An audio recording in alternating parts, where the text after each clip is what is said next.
आज कुछ केस निपटाते रात के 12 बजे बज चुके थे। बाहर बहुत तेज बारिश हो रही थी। पुलिस की ड्यूटी में कोई टाइम का ठिकाना नहीं रहता। बाइक लेकर भीगता हुआ मैं अपने घर की ओर जा रहा था। घर में अकेला ही रहता हूँ, इसलिए जाने की कोई जल्दी भी नहीं रहती। रास्ते में अचानक ही मेरी नजर एक कमसिन लड़की पर पड़ी। वो 17 साल की होगी। बारिश में बैठी ना जाने क्यों भीग रही थी और ठंड से कांप रही थी। मैं थोड़ा आगे निकल आया था, लेकिन फिर मेरी नजर आगे 4 लोगों पर पड़ी जो बस स्टैंड में बैठे शराब पी रहे थे और उस लड़की को घूरे जा रहे थे। मुझे ये कुछ सही नहीं लगा तो मैं लड़की के पास वापस मुड़कर आ गया। उस लड़की से कहा कि इतनी रात को तुम यहाँ क्या कर रही हो। वो अपनी बड़ी बड़ी आंखों से मेरी तरफ गुड़िया की तरह देखने लगी थी। मुझे देखकर उसकी नीली आंखों में डर साफ नजर आ रहा था। मैंने उससे कहा, यहाँ पर ज्यादा देर तक रुकना ठीक नहीं है, तुम घर चली जाओ। उसने मुझे कुछ कहने के लिए अपना मुंह खोला, लेकिन फिर चुप हो गई और अपना सिर झुका लिया। उसके लंबे लंबे बाल पूरी तरीके से भीगे हुए थे और होठ से बारिश का रस टपक रहा था। लड़की काफी लंबी और गोरी थी और जिस्म बिल्कुल कमसिन। मैंने कहा, कुछ बोलती क्यों नहीं, चलो तुम्हारे घर में छोड़ आता हूँ। उसने सिर्फ इतना कहा, बहुत दूर है। मैंने पूछा, क्या दूर है तुम्हारा घर? उसने हाँ में सिर हिलाया।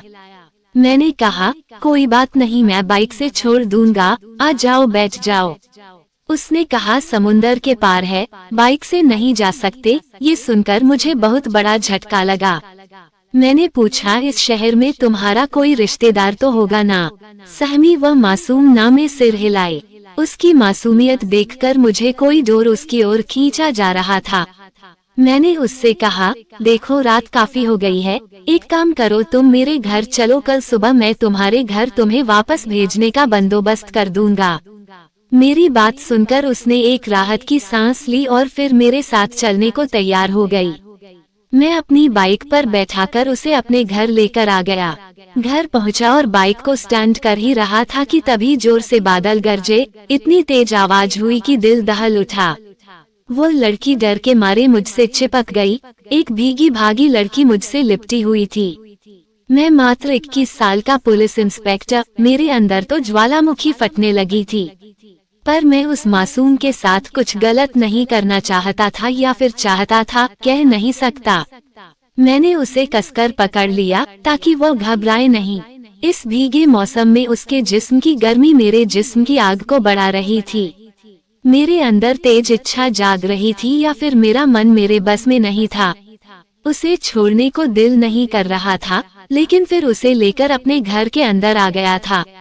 वो अपने नैन झपकाते हुए मेरे घर को देखने लगी थी, मानो घर नहीं उसका ससुराल हो। मैं मुस्कुराने लगा, मुझे हंसी आ रही थी। ना जाने क्यों ये लड़की मेरे घर में कदम रखते ही आज पहली बार मैं अंदर ही अंदर इतनी खुशी महसूस कर रहा था। मैंने जल्दी से एक टॉवल खुद ली और एक टॉवल उसे दी, कहा, अपने आप को पोंछ लो। मैं जल्दी जल्दी अपने आप को पोंछने लगा था, पर वह लड़की उस भीगी भागी हालत में गोल गोल घूमने लगी, जैसे कि उसे कोई फर्क नहीं पड़ रहा था कि वह भीगी हुई है। मैंने कहा, तुम्हें ठंड लग जाएगी। उसने कहा, नहीं लगेगी समंदर। उसकी बात मेरे समझ से बाहर था। यह क्या कहना चाहती है? समंदर? कौन से समंदर की बात कर रही है? मैंने सोचा, हो सकता है समंदर के किनारे इसका घर हो और उसे भीगने की आदत हो। मैंने जल्दी से अपने कपड़े चेंज कर लिए और उस लड़की को भी एक नाइट गाउन लाकर दे दिया, कहा, इसे पहन लो। पर वह लड़की गीले कपड़ों में मेरे पास आ गई। कमाल की खूबसूरत लग रही थी, पर मुझे समझ नहीं आ रहा था कि लड़की है कौन और कहां से आई है। ऐसे अजनबी लोगों को कभी शरण नहीं देनी चाहिए, पर मैं ठहरा पुलिस वाला, इसे कैसे छोड़ सकता हूँ। गीले कपड़े उसके बदन में इस कदर चिपक गए थे कि उसके बदन के एक एक उभार मुझे नजर आ रही थी और मेरे अंदर एक अजीब सा नशा छाने लगा था। मैंने दोबारा उससे कहा, ये पहन लो, पर वह चुपचाप सामने खड़ी थी। आखिर मजबूरी में मैंने ही टॉवल उठाए और उसके बदन को पोंछने लगा। उसकी सांस बहुत तेज चल रही थी। उसका गला सूखने लगा था और मेरा गला भी सूखने लगा था। उसके बालों को अच्छे से मैंने पोंछा, फिर कहा, लो ये गाउन पहन लो। पर वो कुछ भी नहीं कह रही थी, एक जगह स्थिर खड़ी थी। मैं उसकी तरफ देखने लगा और फिर कहा ठीक है मैं बाहर जाता हूँ, तुम चेंज कर लो। लेकिन जैसे ही मैं जाने लगा उसने मेरा हाथ पकड़ लिया। उसकी नाजुक हाथ जब मेरे हाथ को छुआ तो मेरे अंदर एक कर्ज सा दौड़ गया। उसने कहा मुझे छोड़कर मत जाइए, मुझे डर लगता है, आप ही मुझे कपड़े चेंज करवा दीजिए। ये सुनकर तो मेरी सांस हलक में अटक चुकी थी। फिर मैंने लड़की के गीले कपड़े को गौर किया, वो एक लाल रंग का गाउन पहनी हुई थी। ना जाने किस चीज से बना था पर वो बिल्कुल मछली जैसी लग रही थी। मैंने अपनी आंखें बंद कर ली और उस लड़की के कपड़े चेंज करवाने लगा। मैं उसके जिस्म को यूं देखना नहीं चाहता था वरना मैं बेकाबू हो जाता, लेकिन कपड़े चेंज करवाते वक्त उसके जिस्म को छूने लगा था।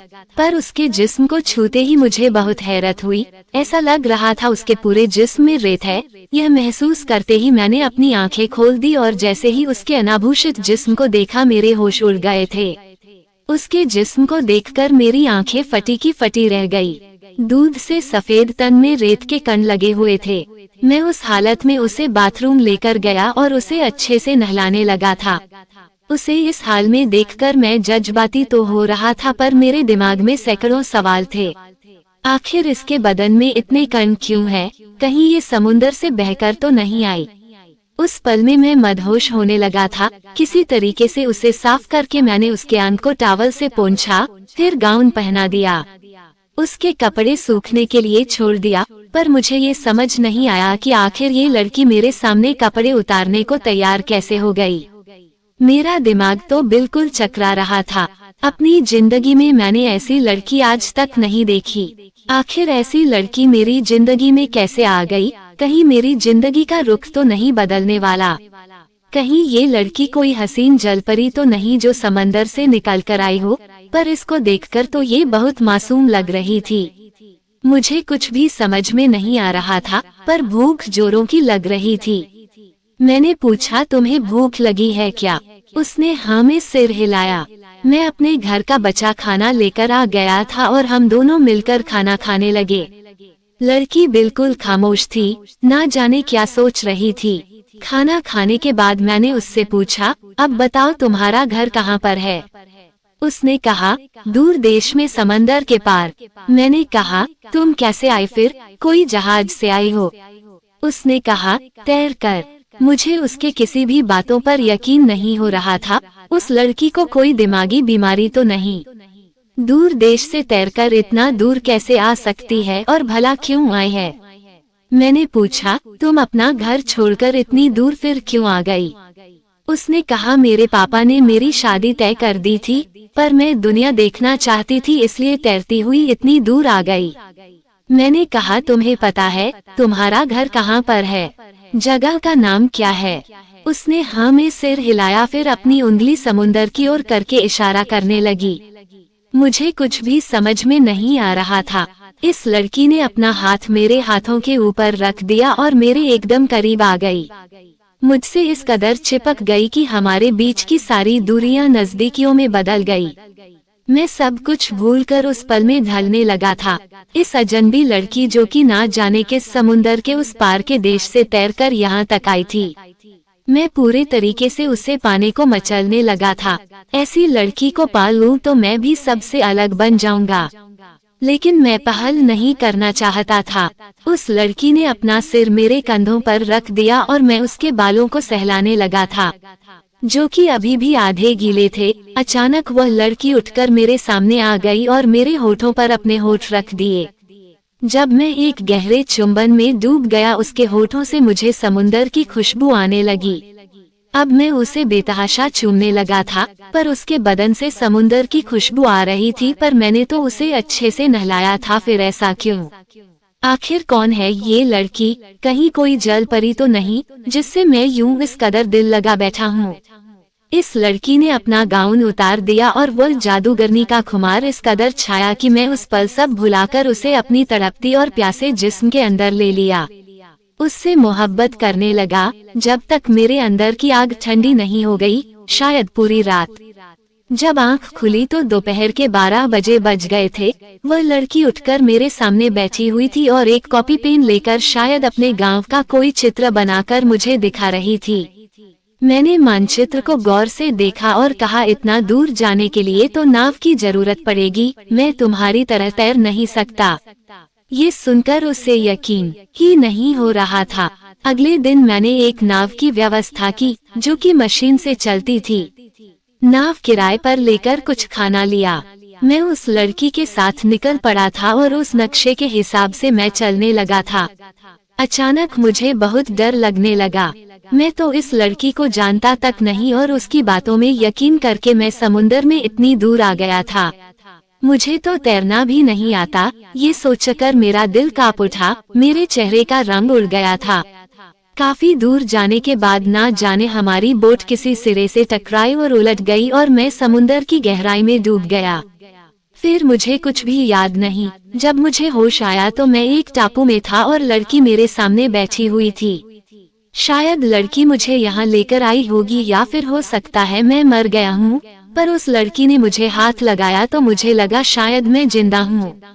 मैंने उससे कहा, हम कहाँ हैं? उसने कहा, मेरे घर में। ये टापू उसका घर है। ये लड़की मुझे अपने टापू तक लेकर आ गई। वो मुझे लेकर एक गांव में आ गई जहां 20-25 घर बने हुए थे। मुझे आता देख काफी सारे लोग इकट्ठे हो गए और हैरत भरी निगाहों से मुझे देखने लगे। तभी वह लड़की एक औरत के पास जाकर कही, माँ, यही मेरी मोहब्बत है, इसी से मैं शादी करना चाहती हूँ। ये सुनकर तो मेरे पैरों तले से जमीन निकल गई। मैं वहाँ खड़ा खड़ा उन लोगों को देख रहा था, पर उन लोगों ने मेरा बड़े अच्छे से स्वागत किया और अपने खेत वगैरह सब दिखाने लगे। कहने लगे वह मछली पकड़ के और छोटी मोटी खेती करके अपना घर चलाते हैं और मीठे पानी के झील से पानी पीते हैं। कुछ दिन वहाँ गुजारने के बाद मैंने फैसला किया कि मैं इसी लड़की के साथ अपना जीवन गुजार दूंगा। पुलिस की नौकरी से मैं भी तंग आ गया था और यहाँ मुझे वो मिल गया था जिसे मैं कभी खोना नहीं चाहता था, वह था दिल का सुकून। धीरे धीरे मैं उन लोगों में बिल्कुल ढल गया। सुनैना ने मुझे समंदर में तैरना भी सिखा दिया। हम दोनों अक्सर तैरकर मुख्य भूमि तक आ जाते थे और फिर अपने घर वापस चले जाते थे। ये तो बस कहानी की शुरुआत थी सुनैना और मोहित के एडवेंचर की। तो दोस्तों, अगर आपको ये कहानी पसंद आई हो तो कमेंट कर जरूर बताइए।